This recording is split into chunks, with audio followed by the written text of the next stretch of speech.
uh, all right. Um, so start.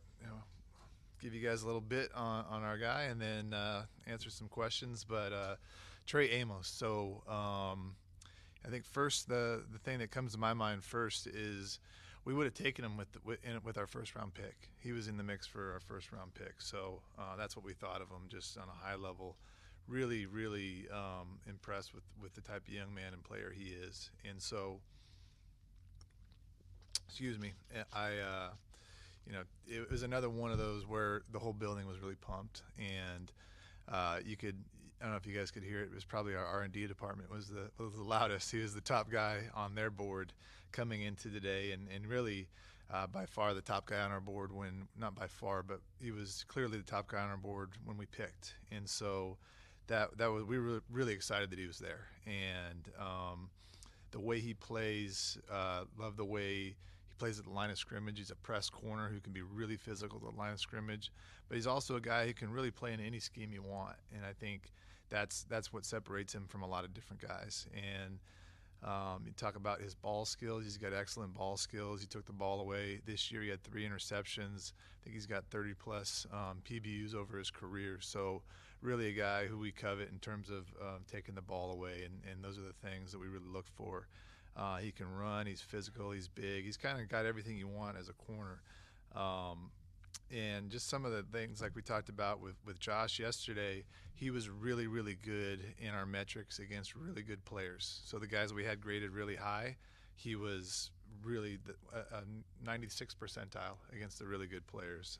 So in terms of all of that, all those things lined up, you got to think Jeff Bethard was a big proponent of his going down there, and then he also cross-checks our corners and says he really, really loved them. And then Jason Simmons went down for his pro day and really got a chance to see him in his element, which he was really impressed with in terms of the way he supported his teammates, the way he competed there, and just came away really impressed, kind of standing back and observing everything. So Trey is a guy who did it the hard way. He went.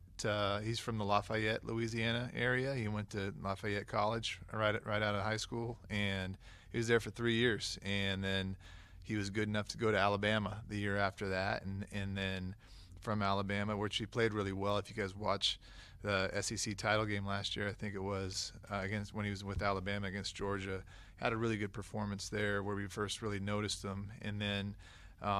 Went to Ole Miss and with some coaches that he knew there playing the same scheme because Alabama changed coaches. So he's earned everything he's got, and he's a guy who his play style is really, really what we want in a corner. So really happy with this pick, and we'll open it up to questions.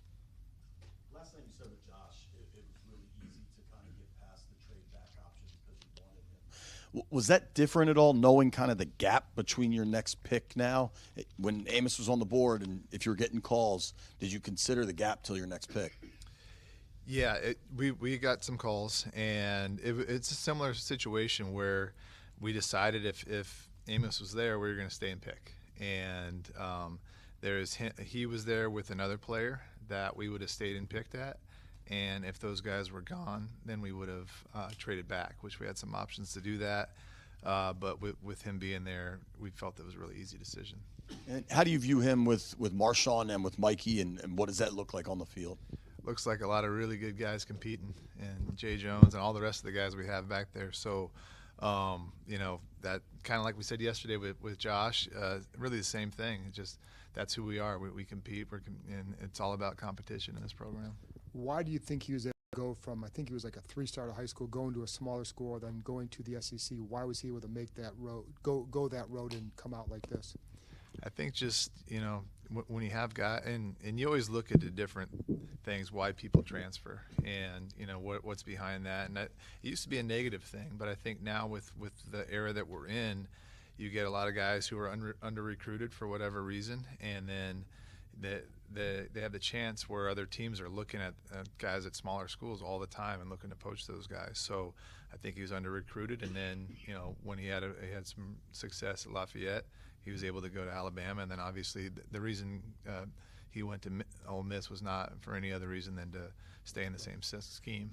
But is there anything you learned about him personally, just about his mindset or anything like that, that allowed him to feel like he can make that jump and play at that level? Yeah, he has got a real toughness, a real resiliency, a real resolve to him, and so you can see that on the field. You can feel that when you meet with him. What's up with these lights?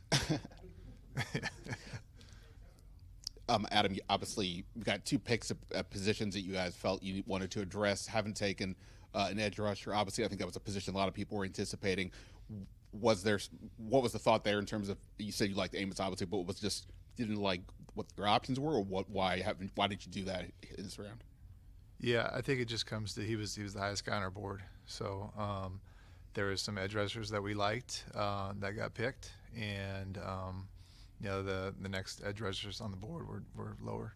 And you've got 3 picks left. I'm sure there's a desire to have gotten more. Do you still think that's possible down the line in terms of getting picks in that 4th, 5th round range, or was this perhaps the best opportunity you decided Amos was the guy?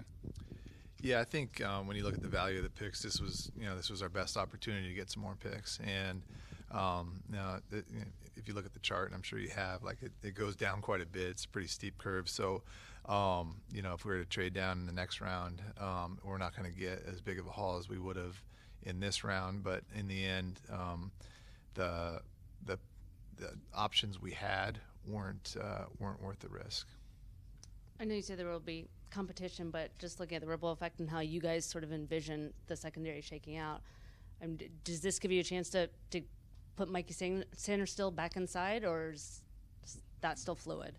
I think that's still fluid, and I think that's really up to the coaches. But I think all that's fluid, and we're going to get the guys who we think are the best on the field. So if that's Mikey inside, that could be. But I think there's no sacred cows on this team. So the best guys, whether it's 2 or 3 or even 4, are going to play. Related to that, sorry if I missed it earlier, but you think he can play inside as well as outside? With Trey, he's really more of an outside guy. He's like an outside press corner, is where that's probably his bread and butter. I wouldn't put it. I think his best position is outside. I wouldn't. I don't think he can't play inside, but I think you're best using him outside. Yeah. What did R&D see in him that maybe doesn't show up on tape, or what did they see as their perspective? Yeah, I think the one that I mentioned was just how well he played against the really high-graded players, but also yards per coverage snap, not giving up a lot of explosives, all those different metrics, and he was really in the 90th percentile, and I don't have them in front of me, but like 5 or 6 different metrics, which was really, it made him in their grading system a blue player, which is as high as you can get. Take 3 more. We have Trey almost ready. Hey, Adam. So it sounds like this is probably the end of day or night 2 for you all, probably, right? So you all have gotten your 2 guys, right? These are commanders, and that were, high on your board. So how are you all feeling? It's like you got your first 2 Christmas gifts. Yeah, you said it. I think, if you had asked me this a couple days ago, if we would have got these 2 players, one, and it's debatable, and I'm sure people would disagree with me, but I didn't think Connerly was going to be there when we picked, and I certainly didn't think Amos was going to be there when we picked. So we feel like we got two players that were first-round quality. So we're thrilled, and I think if the board fell to us pretty well.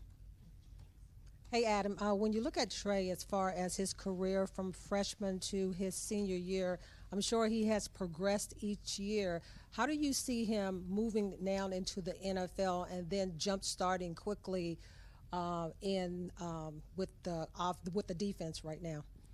Yeah, well, he's shown that that's the other thing about kind of a cool thing about college football now, that you don't totally love everything, and I don't want to get into a longer conversation about the portal and everything, but it shows you that guys can transition into different programs and be successful. And so he's proven that twice now. And so I think we all have so much confidence in our coaches and in our secondary coaches, especially in how they can develop guys and how they can coach guys and how they can connect with our players. So I have a ton of confidence, and I know we all do, that he's going to transition really well here. When you look at him, his style of play and all the great players that he played with at Ole Miss, because they had a lot of pro prospects on their defense, his physicality, how does that help your defense now? Because he's a bigger version of maybe Marshawn. Yeah, he is a big, strong dude, and he's a competitor. And you said there's a lot of good players on that team. We didn't have him on a 30 visit, but we had Trey Harris on a 30 visit, who's a big, strong dude too. And he talked about how they battled every day in practice. You're it's iron sharpening iron, so to speak. And so he's played against a lot of really good players, and he doesn't back down to anybody. And he it's almost like he relishes it. You saw it on the tape. You saw it I saw it in person at the Senior Bowl in the one-on-ones, and the way he challenges guys and how strong he is. So, the NFL's, it's a tough physical game, and so when you can do that and not only physically but mentally, then that certainly gives you an advantage. All right. Thanks, Adam. Appreciate it. Jared will get Trey up on Zoom shortly. All right. How many notes did Joe Redmond have? I got no notes. No notes. I did get some notes from agents.